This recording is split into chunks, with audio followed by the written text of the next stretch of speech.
정의당 노회찬 원내대표 나오셨습니다. 안녕하십니까. 네, 안녕하십니까. 네. 최고의 인기 코너.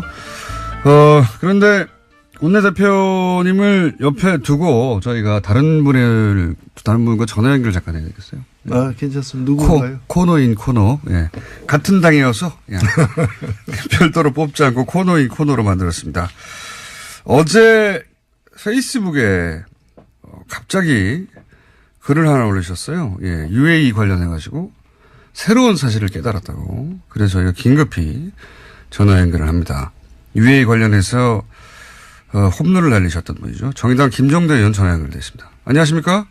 네, 안녕하세요. 네. 어제 페이스북에다가 내가 이걸 왜 몰랐을까? 아, 맞다. 이런 글을 올리셨어요? 네. 내용을 좀 소개해 주십시오. 뭡니까? 예, 몇 가지가 있는데요. 네. 우리가 지난주 9일날 화요일날 그 김태형 장관이 네. UAE하고 군사비밀협정은 대통령과 국회 모르게 내가 다 했다. 그랬죠. 이러면서 충격적인 인터뷰를 했는데 예. 여기에 너무 놀란 나머지 이면을 생각 못했습니다. 네. 어제 깨달으셨군요. 예, 어제 깨달아 일주일 걸렸어요. 김태형 장관이 내가 다 했다고 한 건 가서명이고. 가서명. 그 협정이 발효되는 본서명은 정부조직법상 외교부 장관이 반드시 하게 돼 있습니다. 어허. 그러니까 김태형 장관이 자기가 했다는 거는 본서명을 하기 위한 예비 과정을 이야기하는 것인데 이걸 우리가 깨닫질 못했습니다. 이후에 그 본서명, 그 UAE하고 군사비밀협정 본서명은 외교부 장관이 서명을 했고요. 이것은 김태형 장관이 서명한 그 다음 달 2009년 12월에 MB가 배석한 가운데 UAE 가서 유명한 장관이 체결하는 별도 과정이 있습니다. 그러니까 이명박 대통령이 직접 개입했다는 것은 이 대목에서 드러난다. 예, 김태형 전 장관 단계는 아니랄지라도. 김태형 전 장관이 본인이 몰래 했다는 것은 설사 본인이 주체가 돼서 했다 하더라도 그건 가서명에 불과하고 본서명은 외교부 장관이 하게 돼 있고 그랬다는 것은 이명박 전 대통령의 보고가 되었고 이명박 전 대통령이 알고 있는 상태에서 했을 수밖에 없다 이런 말씀이신 거죠? 예, 그렇습니다. 예, 간단한 사실이었는데 네. 김 장관의 인터뷰에 현혹된 나머지 그 사실을 뒤늦게 깨달았고요. 첫 번째는 그러고. 그다음에 협정 내용도 예. 자동 개입 조항이 들어가 있다는 걸 김태형 장관이 시인하지 않았습니까? 예. 근데 그냥 추상적인 자동 개입 조항인 줄 알았는데 그게 아니고 예. 한 UAE 연합 그 군사 지휘 체계도 구성하고 어허. 공동 작전 계획도 수립하고 어허. 유사시에 우리 군의 그 UAE 투입을 위한 증원부대 편성이라든가 거의 한미동맹 수준의 버금가는 이러한 내용으로 구체화된 내용이 이 협정에 담겨 있다는 거. 이런 것들을 봤을 때 최근에 그 협정을 이행하는 과정에서 송영무 국방장관은 이건 뭐 도저히 이행이 불가능하다고 판단했던 구체화된 내용이 더 들어있다는 것. 그러니까 단순히 자동 개입 수준이 아니라 대단히 구체적인 내용이다 이게. 예, 한미동맹 하면서 배운 거는 UAE 가서 다 써먹으려고 했던 것 같아요. 어허. 그렇군요. 내용이 더 심각하다. 그리고 그 외에도 또 있어요. 이런 지적도 하셨어요. 이것이 이제 임종석 대통령 비서실장이 UAE 방문해서 이런 일이 터진 거라고 언론들은 보도를 했고 전반적으로 다들 그렇게 이해했는데 그게 아니다. 이 문제가 본격적으로 불거진 것은 다른 시발점이 있다. 이렇게 말씀하셨어요? 저는 의혹의 초점은 작년 11월 중순이에요. 네. 이명박 대통령이 왜 중동에 방문했느냐. 바레인을 갔었죠. 그때 당시에 바레인에 간 걸로 되어 있단 말입니다. 예. 근데 분명히 그 전에 11월 초에 송영무 장관이 갔을 때도 그다지 탈이 안 났는데. 네. 이명박 대통령이 중순에 갔다 오고 논란이 격화되면서 무언가 비상사태가 발생이 됐다. 이건 현지에서 감지가 된 겁니다. 그래서 왜 그때 이명박 대통령이 급히 중동에 방문했느냐. 이게 의혹의 초점이 될 수밖에 없다고. 그러니까 초점이 임종석 비서실장이 왜 방문이 아니라 이명박 전 대통령의 중동 방문으로 맞춰줘야 된다. 이런 말씀이시네요? 네, 그렇습니다. 그때 혹시 중동에 이명박 전 대통령이 급히 방문했을 때 무슨 일이 있었는지는 아직 정확하게 모르시는 거죠? 예, 제가 일단은 뭐 듣고 있는 증언은, 예. UAE를 사이에 두고, 예. 문재인 정부와 이명박 대통령 간에 묘한 게임이 전개되고 있었다고 보는 것이죠. 분명히 우리는 과거 정부의 어떤 잘못된 협정을 수정하려고 시도했던 것이고, 예. 이명박 대통령은 그러면 이게 원전으로 불똥이 튀고 자기의 자원외교 업적이 훼손되고 위신이 추락할 수 있다는 가능성을 염두에 뒀던 것이고, 그러다 보니까 문재인 정부와 이명박 대통령이 다 중동으로 달려가는 이런 어떤 이상한 일이 벌어졌다는 것이고요. 그래서 작년 11월 상황에 대해서 면밀한 검토가 필요합니다. 이명박 전 대통령이 중동에 가서 단순히 강연만 하고 온 게 아니고 그 강연이 급히 잡힌 것은 사실은 강연을 명분으로 해서 가서 뭔가 하고 왔다. 근데 그게 뭔가 좀 이상하다. 뭔가 좀 이상하다. 그걸 밝혀야 하는 거다 지금 이런 말씀이시네. 예. 이런 말씀이시고. 그리고 또 마지막으로 얘기한 것이 그 UA 원전의 경제 효과도 언급을 하셨어요. 이 대목은 어떤 이야기입니까? 예, 제가 다시 확인해 본 결과 400억 달러 원전 수주라는 이명박 대통령 측의 그 말은 사실과 맞지 않는다. 원전 수주가 아니라 투자라는 것이죠. 실제 그 금액은 400억 달러가 아니라 180억 달러고 그 중에서 100억 달러가 한국 부담이에요. 나중에 원전을 이렇게 투자해서 지면 전기료라든가 그 운영 수익으로 우리가 원금을 회수하는 것이기 때문에 이건 원전 수주가 아니라 원전 투자라고 봐야 됩니다. 투자권을 따낸 것이다. 그래서 400억 달러 원전 수주 이건 답도 없는 얘기고 과장된 수치라는 것입니다. 알겠습니다. 여기까지 하고요. 우선 그 문제 제기를 하셨으니까 이명박 전 대통령이 중동에 왜 갔는지 한번 파악해 보신 후에 다시 한번 좀 구체적인 게 나오면 연결 다시 하겠습니다. 오늘 말씀 감사합니다. 예, 감사합니다. 예. 김정대 의원이 급히 페이스북을 쓰셔서 포커스는 이명박 전 대통령의 중동 방문에 맞춰야 된다 이렇게 말씀하셔서 저희가 연결을. 근데 또 따로 하려고 보니까 정의당 대표와 의원이 연속으로 있어가지고 코너인 코너로 저희가 해드렸습니다. 이 문제는 의미 있는 지적인 것 같아요, 굉장히. 그죠? 예, 저희들 다 파악을 하고 있고. 아, 그래요? 예. 아니, 지금 일부 언론에는 지난번에 원내대표들 만난 걸로 인해서 다 덮어졌다 이렇게 얘기하는데 전혀 사실이 아니고요. 명확하게 해야 될 것은 김승태 의원 등 그 자유한국당에서 엉뚱하게 제기한 문제들이 더 이상 계속 제기하기 힘들게 되니까 자유한국당이 꼬리를 내렸다. 이렇게 봐야 되고 이 사안에 대한 어떤 진실과 또 과정에 문제가 있었다면 문제가 해결되는 것은 지금 진행 중이에요.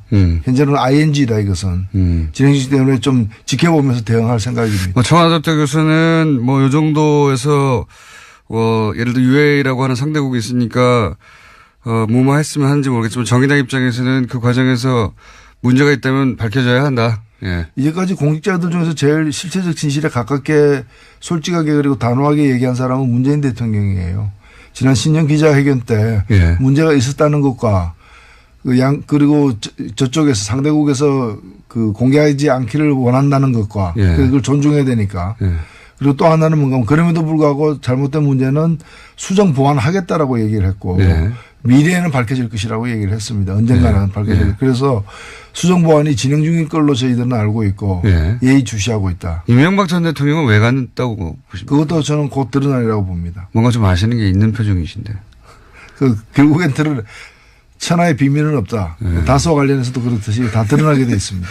초기에 제가 이것은 뭔가 이간질이 일어난 것 같다고 제가 표현한 적이 있는데, 당대 최고의 촉입니다.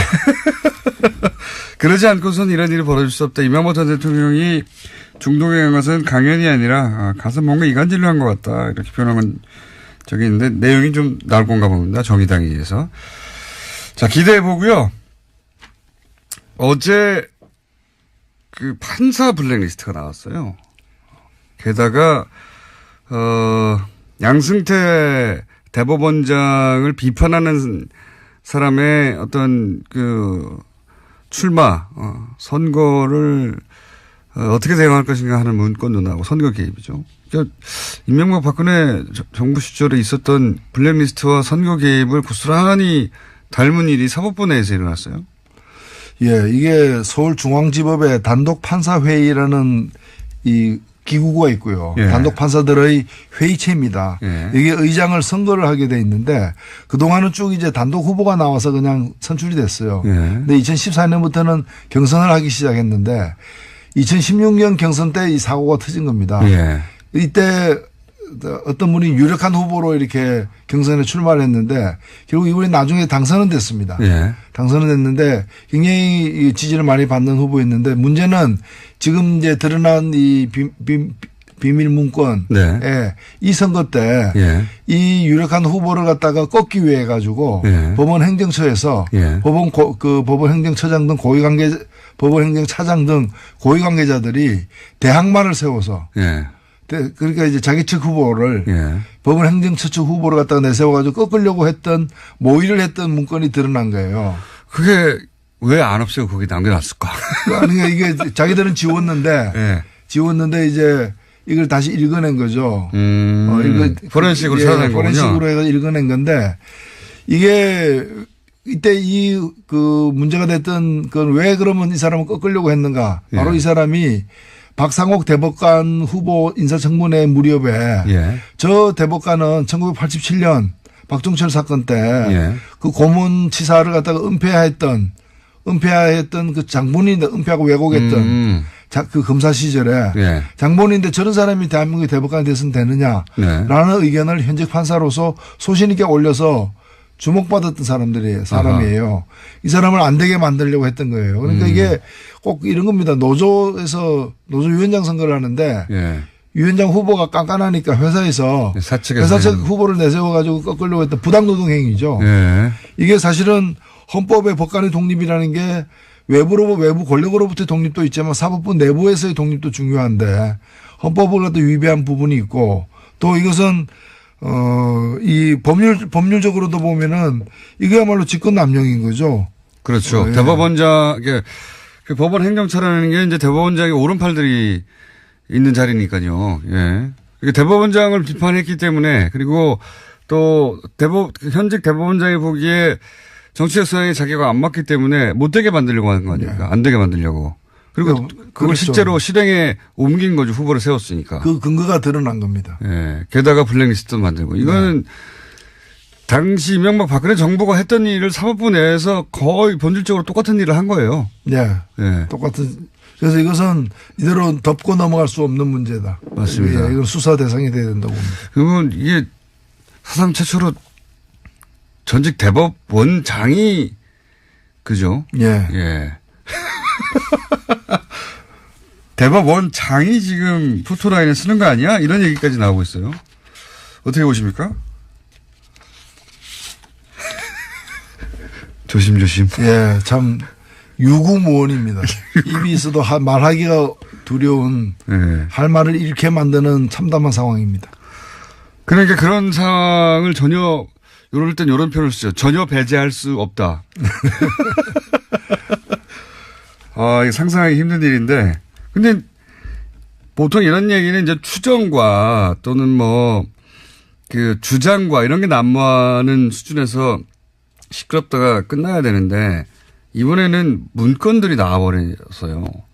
이게 이제 당시에 문제가 됐을 때 이 PC를 확보하고 그 PC를 계속 복원하고 있었지 않습니까? 근데 이걸 못 열게 했었죠. 그러니까 그 판사들의 어떤 자유로운 그런 이제 이 의결 과정에 그 법원의 사법부 권력이 최고 권력이 개입을 한 거예요. 그러니까요. 이제까지 이걸 태블릿 PC가 이제 업무용 PC를 갖다 열지 못하게 했잖아요. 그때 그렇죠. 이유가 개인정보가 들어가 있다 그랬거든요. 양승태 대법원장 시절에 못 열게 했죠. 개인의 사생활이 들어가 있을 수 있기 때문에 열면 안 된다. 프라이버시 침해다고 했는데 그럼 이러한 부당한 개입이 대법원장의 사생활이었냐. 요거를 막으려고 했던 거죠, 사실. 그렇죠. 이게 문서가 드러날까봐. 근데 드러나 버렸네요.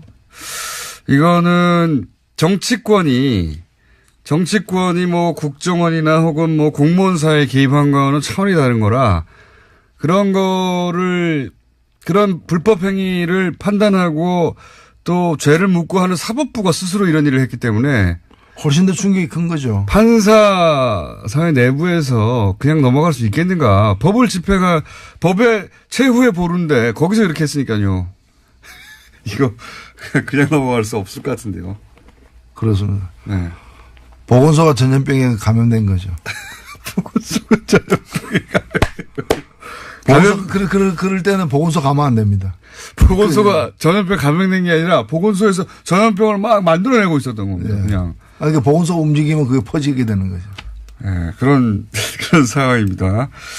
이거, 이제 보도가 그렇게 많이 되고 있지는 않은데, 내용적으로 보면 굉장히 우리 사회에 큰 파장을 미칠 사건입니다. 예. 정치인들은 감옥에 갔다가도 다시 나와서 또 국회의원 되기도 하잖아요. 예. 사면 복권 내고 다시 그런데 이건 그거하고는 다르거든요. 정치권에서는 비일비재하던 일이었지만 사법부에서 이러는 거는 전례가 없기 때문에 그래서 말을 조심하시는 거죠, 지금. 그래서 놀라운 거죠. 이게 흐르는 물에는 2급수도 있고 3급수도 있을 수 있지만은 돈 주고 파는 그 고급 생수가 2급수나 3급수였다면 그건 말이 안 되는 거잖아요. 양승태 전 대법원장 어떻게 해야 됩니까? 일단은 저는 엄정하게 수사할 것은 수사하고 조사할 건 조사해야 된다고 봅니다. 자, 그런 큰 사건이 하나 있습니다. 그리고 국민의당 바른정당도 이제 점입 가경 상태입니다. 이제 되돌릴 수는 전혀 없고요. 예. 다리는 서로 건넜고요, 완전히. 근데 바른정당은 근데 또 추가로 탈당을 박인수 의원이 해서 바른정당이 한 자릿수로 줄어버렸어요. 네. 한두 명 더 할 수도 있을 것 같고. 네. 원희룡 제주지사도 망설이는 것 같고요. 그리고 안철수 대표 국민의당에서는 이제 전당대회를 어떻게든 치러야 되니까 물러설 수가 없잖아요. 물러서면 이제 다 죽으니까. 그러니까 전당대회를 치러야 되는데 전당대회를 치러서 사실은 거기서 합당을 결정해내기가 굉장히 어려우니까 지금 당규를 바꾸고 있다고 하죠. 예. 예. 맞춤형 당규죠. 예. 그래서 분산도 시도하고 또 온라인 오프라인 나누고 하여튼. 근데 전체적으로 보면은 어떻게 하든 온갖 무리수를 갖다가 감수해서라도 목적은 달성하겠다. 그런 거죠. 라는 태세인 것 같고. 그래서 그렇다 보면은 목적은 달성될 수도 있습니다. 맞습니다. 근데 이제 손에 쥐는 게 뭔가 이사를 했는데 이사 비용이 집값보다 더 비싸. 그럼 왜 이사를 했느냐. 집값보다 더 비싸. 그러니까 지금 바꾼 당규는 이런 식인 거죠. 국회에서 국회의장이 본회의를 하고 본회의장 안에 국회의원들 다 모여서 하는데 그게 아니라 이제 국회 본회의를 본회의장에서만 하는 것으로 인정하는 게 아니라 저기 동사무소에서 비디오로 중계하면 거기서도 본회의 하는 걸로 쳐주고 그죠? 그렇게 바꾼 거예요. 굉장히 무리수인데 어쨌든 그렇게 했습니다. 바꿨어요. 당권을 가지고 있다 보니까. 그래서 전당대회에서 어떻게든 합당, 그리고 이제 의장의 권한도 이제 제한했죠. 굉장히. 원래는 의장이 이제 개회를 선언해야 되는데 시간만 되면 자동으로 개표가 되고 시간만 되면 개표가 끝나는 것으로 만들어 버려가지고 혹시 의장이 도장이 망치로 쾅쾅쾅 안 두드릴까봐 그것도 장치를 만들고 해서 어떻게든 되긴 될 것도 같아요. 그렇습니다. 되긴 될 것도 같습니다. 이걸 어떻게 보십니까? 바른정당 그 와중에도 또 이제 각 대표들은 자기 정치적 입장을 드러내야 되니까 바른정당 유승민 대표는 한반도기를 들고 입장하는 거는 안 된다라고 했고 안철수 대표는 한반도기도 안 되고 인공기도 안 된다. 이게 그러면 안철수 대표 이야기대로 하면 북한 선수단은 태극기를 들어야 돼요. 인공기도 안 되고 한반도기도 안 되면 어쨌든 이 입장에 대해서는 어떻게 생각하십니까? 근데 한반도기는 이제까지 제가 기록을 보니까 7번이나 예, 이미 여러 번 여러 했죠. 번 같이 들었던 기억이 있고요. 그다음에 한반도기는 뭔가면은 국가 기관입니다. 예. 우리가 이제 공동 선수단이라는 이름으로 뭔가 정치적으로 의미 있는 퍼포먼스를 하기 때문에 그게 합당하게 그 길을 갖다 양쪽 길을 다 들 수 없어 드는 거고요. 만일에 그 선수들이 입상을 하게 되고 메달을 따게 되면 올라가는 깃발은 그 자기네 국가의 당연히요. 깃발, 인공기나 태극기가 올라가는 거고 뭐 너무 당연한 공동 거고. 선수단일 경우에는 합의에 따라서 예. 한반도기가 올라갈 수도 있고 각각의 기가 공동으로 2개 다 올라갈 수도 있는 예. 그건 합의가 아직 안 됐기 때문에 지켜봐야 될 거고 그래서 태극기가 안 올라간다거나 또는 인공기에 대해서 인공기를 들고 들어오면 안 된다는 얘기는 저는 상당히 충격적이에요. 그걸 어떻게 하라는 거야 그러면? 그거는 참가하지 말라는 얘기 아니에요. 참가하면 그러니까요. 자기 나라 국기를 그 드는 건데. 북한이 참가한 모든 올림픽에서 인공기를 들고 들어갔어요. 북한만이 아니라 모든 참가 국가가 그렇죠. 당연한 권리죠. 너무 당연한 건데. 이게 정말 금성에서 온 분이 아닌가. 안철수 대표가 갑자기 한반도기는 안 된다. 이거는 이제 유승민 대표하고 그러니까 태극기를 들어야 된다는 의미죠. 이거는. 네. 그렇게 이해할 수도 있는데 인공기도 안 된다는 건 제가 처음 들어본 아니 자기들 국기인데 그걸 못 들게 하는 게 말이 됩니까? 전혀 진짜 뭐 외계에서 온 게 아닌가. 인공기도 안 된다는 건 처음 들어본. 전당대회가 무산되면은 한국을 떠날 수밖에 없다고 했는데 떠나면 어디로 갈 것인가 저는 금성으로 갈 거라고 확신합니다. 그러니까 이제 보수적인 본인의 나는 보수적이라고 하는 색깔을 더 강하게 드러내기 위해서 그런 말까지 간 것 같은데. 근데 한반도기 처음 들게 된 게 어느 정권 때인 줄 아세요? 그게 노태우 정권 때 아닙니까? 예. 저는 굉장히 오래됐어요. 진심으로 바라건대 유승민 대표나 안철수 대표가 배워야 될 사람이 딴 사람보다는 노태우 대통령입니다. 남북관계에 그 노태우 대통령 우리가 알다시피 군부 쿠데타 세력이고 90년대 뼛속까지 보수주의자입니다. 그러나 이분이 남북관계에 대해서 어떤 인식과 태도를 보였고 어떤 그 업적을 남겼는가 남북기본합의서를 포함해서 그건 좀 보고 배우기를 바랍니다. 이게 진짜 90년대에 끝난 이야기거든요. 이거는. 네. 예. 그 한반도기를 들었다고 해가지고 우리가 북한 편을 드는 것도 아니고. 들면 한반도기를 들어야지 일본 열도기를 들 겁니까? 근데 이게 2018년에 다시 한반도기는 안 된다고 하는 게, 야, 이 시계를 거꾸로 들어도 너무. 한반도기는 안 된다고 할 것 같으면은 남북 대화 안 된다. 이렇게 얘기해야 앞뒤가 맞는 얘기인데 그런 얘기는 또 왜 안 하는 거죠? 이거, 한반도기를 들고 다니엘 탁구팀이 세계대회를 우승한 적도 있고요. 이미 너무 많아요. 이 기록은. 갑자기 이건 안 된다고 하고 더 나아가서는 인공기는 절대 안 된다. 이거는 처음 들어본 이야기예요. 어디서도 들어본 적이 없는 그런 이야기들이 오고 가고 있습니다. 네. 저도 이게 무슨 얘기 인공기를 못 들게 할 권리가 없는데 누구에게도 예? IOC도 없고 아무것도 없는데 그런 얘기가 나왔습니다. 자, 다스는 이제 거의 끝나가는 거 같죠? 분위기가 그죠? 네, 마지막까지 계속해서 양파 껍질 벗기듯이 변명을 하면서 그 어떤 정황이 나와도 그래서 그거 하긴 내가 했다. 그 이제 설립 과정을 주도한 것에서 우리 형님 소유의 회사인데 회사를 설립하는 데서 나만큼 하는 사람이 우리 집안에 없으니까 내가 다 해준 거다. 뭐 이런 식으로 지금 변명을 그렇죠. 하고 있는 것 같아요. 네. 그렇게 해서 될 일이 아닌데. 될 일이 아니죠. 될 일이 아닌데 네. 어떻게든 끝까지 인정하지 않는 게 이명박 전 대통령의 특징이니까요. 그렇죠. 모든 의혹에 대해서 항상 그래왔습니다. 절대 인정하지 않는 것으로. 그리고 나서 어떻게든 해결하려고 하죠. 뒤로. 과거에는 그게 통했습니다. 대통령이기도 했고 이번에는 어렵다. 그런 생각이 저는 들고 게다가 특활비까지 이게 터졌어요. 예, 그 특활비는 사실 대통령의 지시가 아니고서는 갈 수가 없는 돈이에요. 실제로 그렇죠. 그 다른 지금 박근혜 정부 때도 특활비 간 걸 보면은 국정원장이 다 알잖아요. 예. 그 정도에서는 국정원장이 모르고서는 갈 수가 없거든요. 국정원 직원이 마음대로 줄 수 없는 액수 아닙니까? 그렇죠. 그 국정원장이 안다는 얘기는 돈을 달라고 한 쪽이 단순 청와대가 아니고 단순 청와대 실무자가 아니라 그쪽 대통령이 했다는 거죠. 대통령이 아닌데 어떻게 국정원한테 돈 달라고 합니까? 이게 세상에 그거야. 상상할 수 없는 일이죠. 천하의 사기꾼도 그 짓은 못 하는 거죠. 그래서 뭐 너무 뻔한데 이와간 이제 또 아니라고 하고 있고요. 저는 오늘 이제 어제 나온 뉴스 중에 주목하는 게 중앙일보에 보던데 2011년에 방미했을 때 그때 국정원 특활비를 환전해서 가져갔다는 거 아닙니까? 공식적으로 방미했는데 국정원 특활비가 왜 필요합니까? 예.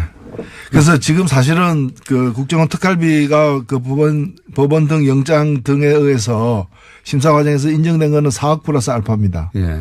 이제 2억 플러스 2억 플러스 알파인데. 그게 다겠느냐. 그게 다가 아니죠. 그리고 예. 그 중에 보면은 청와대 기념품 2억 이런 게 있습니다. 말도 안 되는. 아니 그러면 기념품 2억 그 사소한 일에 2억씩이나 갔다면은 예. 그 전에 없었고 그 후에 없었겠느냐. 그러니까요. 레일 깔아놓고 기차 한 번만 지나갔다. 이게 누가 믿습니까? 처음에 어렵지. 한번 열렸으면 계속 오는 거죠. 그렇죠. 예. 영수증 안 남는다고 생각하고 특히 이 2011년 방미 기간에 그 가져갔다고 하는 특활비 있지 않습니까? 그거는 그 보도가 이명박 전 대통령 부부라고 표현해서 나왔거든요. 그 얘기는 굳이 부부라고 표현한 이유가 있는 것 같아요. 그 중에 일부가 네. 혹여 당시 김웅 여사한테 간 게 아닌가. 그랬다면 양상이 달라지는 거 아닙니까 이제. 부부는 뭐 경제 공동체니까 같이 썼겠죠. 그걸로 예를 들어서 뭐 굉장히 사적인 용도의 돈을 썼다든가. 그렇죠. 뭐 박근혜 대통령도 기치료, 예. 국가의상원, 뭐 의상 만든 데도 썼으니까요. 굉장히 사적인 용도에 썼다는 게 일부라도 드러나면 이건 양상이 완전히 달라지셨습니다. 개봉박도입니다. 개봉박도. 혹시 뭐 아시는 거 없습니까? 나오리라고 확신합니다. 그렇군요. 확신하시는 거 보니까 뭔가 아시는 이야기가 있는 것 같은데. 저도 좀 들은 얘기가 있고요. 방송 끝나고 한번 맞춰봐야 되겠습니다. 자, 여기까지 듣겠습니다. 지금까지 정의당 노회찬 원내대표였습니다. 감사합니다. 네, 감사합니다. 뭐 원전 수주 이건 답도 없는 얘기고 과장된 수치라는 것입니다. 알겠습니다. 여기까지 하고요. 우선 그 문제 제기를 하셨으니까 이명박 전 대통령이 중동에 왜 갔는지 한번 파악해 보신 후에 다시 한번 좀 구체적인 게 나오면 연결 다시 하겠습니다. 오늘 말씀 감사합니다. 예, 감사합니다. 예. 김정대 의원이 급히, 페이스북을 쓰셔서 포커스는 이명박 전 대통령의 중동 방문에 맞춰야 된다. 이렇게 말씀하셔서 저희가 연결을. 근데 또 따로 하려고 보니까 정의당 대표와 의원이 연속으로 됐어가지고 코너인 코너로 저희가 해드렸습니다. 이 문제는 의미 있는 지적인 것 같아요, 굉장히. 그죠? 예, 저희들 뭐 다 파악을 하고 있고. 그래요? 예. 아니, 지금 일부 언론에는 뭐 지난번에 원내대표들 만난 걸로 인해가지고 다 덮어졌다 이렇게 얘기하는데 전혀 사실이 아니고요. 예. 명확하게 해야 될 것은 김승태 의원 등 그 자유한국당에서 엉뚱하게 제기한 문제들이 더 이상 계속 제기하기 힘들게 되니까 예. 자유한국당이 꼬리를 내렸다. 예. 이렇게 봐야 되고 이 사안에 대한 어떤 진실과 또 과정에 문제가 있었다면 문제가 해결되는 것은 지금 진행 중이에요. 현재는 ING다 이것은. 진행 중 때문에 좀 지켜보면서 대응할 생각입니다. 청와대 쪽에서는 뭐 이 정도에서 예를 들어 UAE라고 하는 상대국이 있으니까 무마했으면 하는지 모르겠지만 정의당 입장에서는 그 과정에서 문제가 있다면 밝혀져야 한다. 예. 이제까지 공직자들 중에서 제일 실체적 진실에 가깝게 솔직하게 그리고 단호하게 얘기한 사람은 문재인 대통령이에요. 지난 신년 기자회견 때 예. 문제가 있었다는 것과 그리고 UAE를 사이에 두고 예. 문재인 정부와 이명박 대통령 간에 묘한 게임이 전개되고 있었다고 보는 것이죠. 분명히 우리는 과거 정부의 어떤 잘못된 협정을 수정하려고 시도했던 것이고, 예. 이명박 대통령은 그러면 이게 원전으로 불똥이 튀고 자기의 자원외교 업적이 훼손되고 위신이 추락할 수 있다는 가능성을 염두에 뒀던 것이고, 그러다 보니까 문재인 정부와 이명박 대통령이 다 중동으로 달려가는 이런 어떤 이상한 일이 벌어졌다는 것이고요. 그래서 작년 11월 상황에 대해서 면밀한 검토가 필요합니다. 이명박 전 대통령이 중동에 가서 단순히 강연만 하고 온 게 아니고 그 강연이 급히 잡힌 것은 사실은 강연을 명분으로 해서 가서 뭔가 하고 왔다. 근데 그게 뭔가 좀 이상하다. 뭔가 좀 이상하다. 그걸 밝혀야 하는 거다 지금 이런 말씀이시네. 예. 이런 말씀이시고 그리고 또 마지막으로 얘기한 것이 그 UA 원전의 경제 효과도 언급을 하셨어요. 이 대목은 어떤 이야기입니까? 예, 제가 다시 확인해 본 결과 400억 달러 원전 수주라는 이명박 대통령 측의 그 말은 사실과 맞지 않는다. 원전 수주가 아니라 투자라는 것이죠. 실제 그 금액은 400억 달러가 아니라 180억 달러고 그 중에서 100억 달러가 한국 부담이에요. 나중에 원전을 이렇게 투자해서 지면 전기료라든가 그 운영 수익으로 우리가 원금을 회수하는 것이기 때문에 이건 원전 수주가 아니라 원전 투자라고 봐야 됩니다. 투자권을 따낸 것이다. 그래서 알겠습니다. 400억 달러. 정의당 노회찬 원내대표 나오셨습니다. 안녕하십니까? 네, 안녕하십니까? 네. 최고의 인기 코너. 그런데 원내대표님을 옆에 두고 저희가 다른 분과 전화 연결 잠깐 해야 되겠어요? 아, 괜찮습니다. 누구인가요? 코너인 코너. 예. 같은 당이어서 별도로 뽑지 않고 코너인 코너로 만들었습니다. 어제 페이스북에 갑자기 글을 하나 올리셨어요. 예. UAE 관련해가지고 새로운 사실을 깨달았다고. 그래서 저희가 긴급히 전화 연결을 합니다. UAE 관련해서 홈런을 날리셨던 분이죠. 정의당 김종대 의원 전화 연결되어 있습니다. 안녕하십니까? 네, 안녕하세요. 네. 어제 페이스북에다가 내가 이걸 왜 몰랐을까? 아, 맞다. 이런 글을 올리셨어요? 네. 내용을 좀 소개해 주십시오. 뭡니까? 예, 몇 가지가 있는데요. 네. 우리가 지난주 9일 날 화요일 날 그 김태형 장관이 UAE하고 군사비밀 협정은 대통령과 국회 모르게 내가 다 했다. 그랬죠. 이러면서 충격적인 인터뷰를 했는데, 여기에 너무 놀란 나머지 이면을 생각 못했습니다. 네. 어제 깨달으셨군요. 예, 어제 깨달아 일주일 걸렸어요. 김태형 장관이 내가 다 했다고 한 건 가서명이고. 가서명. 그 협정이 발효되는 본서명은 정부 조직법상 외교부 장관이 반드시 하게 돼 있습니다. 그러니까 김태형 장관이 자기가 했다는 거는 본서명을 하기 위한 예비 과정을 이야기하는 것인데 이걸 우리가 깨닫질 못했습니다. 이후에 그 본서명, 그 UAE하고 군사비밀협정 본서명은 외교부 장관이 서명을 했고요. 이것은 김태형 장관이 서명한 그 다음 달 2009년 12월에 MB가 배석한 가운데 UAE 가서 유명한 장관이 체결하는 별도 과정이 있습니다. 그러니까 이명박 대통령이 직접 개입했다는 것은 이 대목에서 드러난다. 예, 김태형 전 장관 단계는 아니랄지라도. 김태형 전 장관이 본인이 몰래 했다는 것은 설사 본인이 주체가 돼서 했다 하더라도 그건 가서명에 불과하고 본서명은 외교부 장관이 하게 돼 있고 그랬다는 것은 이명박 전 대통령이 보고가 되었고 이명박 전 대통령이 알고 있는 상태에서 했을 수밖에 없다 이런 말씀이신 거죠? 예, 그렇습니다. 예, 간단한 사실이었는데 김 장관의 인터뷰에 현혹된 나머지 그 사실을 뒤늦게 깨달았고요. 첫 번째는 그다음에 협정 내용도 자동 개입 조항이 들어가 있다는 걸 김태형 장관이 시인하지 않았습니다. 네, 그냥 추상적인 자동 개입 조항인 줄 알았는데 그게 아니고 한 UAE 연합 그 군사 지휘 체계도 구성하고 공동 작전 계획도 수립하고 유사시에 우리 군의 그 UAE 투입을 위한 증원부대 편성이라든가 거의 한미동맹 수준의 버금가는 이러한 내용으로 구체화된 내용이 이 협정에 담겨 있다는 거. 이런 것들을 봤을 때 최근에 그 협정을 이행하는 과정에서 송영무 국방장관은 이건 뭐 도저히 이행이 불가능하다고 판단했던 구체화된 내용이 더 들어있다는 것. 그러니까 단순히 자동 개입 수준이 아니라 대단히 구체적인 내용이다 이게. 예, 한미동맹하면서 배운 거는 UAE 가서 다 써먹으려고 했던 것 같아요. 그렇군요. 내용이 더 심각하다. 그리고 그 외에도 또 있어요. 이런 지적도 하셨어요. 이것이 이제 임종석 대통령 비서실장이 UAE 방문해서 이런 일이 터진 거라고 언론들은 보도를 했고 전반적으로 다들 그렇게 이해했는데 그게 아니다. 이 문제가 본격적으로 불거진 것은 다른 시발점이 있다. 이렇게 말씀하셨어요? 저는 의혹의 초점은 작년 11월 중순이에요. 네. 이명박 대통령이 왜 중동에 방문했느냐. 바레인을 갔었죠. 그때 당시에 바레인에 간 걸로 되어 있단 말입니다. 예.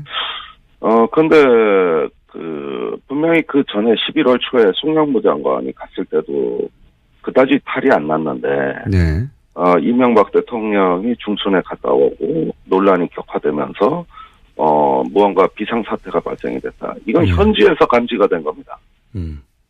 그래서 왜 그때 이명박 대통령이 급히 중동에 방문했느냐. 이게 의혹의 초점이 될 수밖에 없다고. 그러니까 초점이 임종석 비서실장이 왜 방문이 아니라 이명박 전 대통령의 중동 방문으로 맞춰줘야 된다. 이런 말씀이시네요?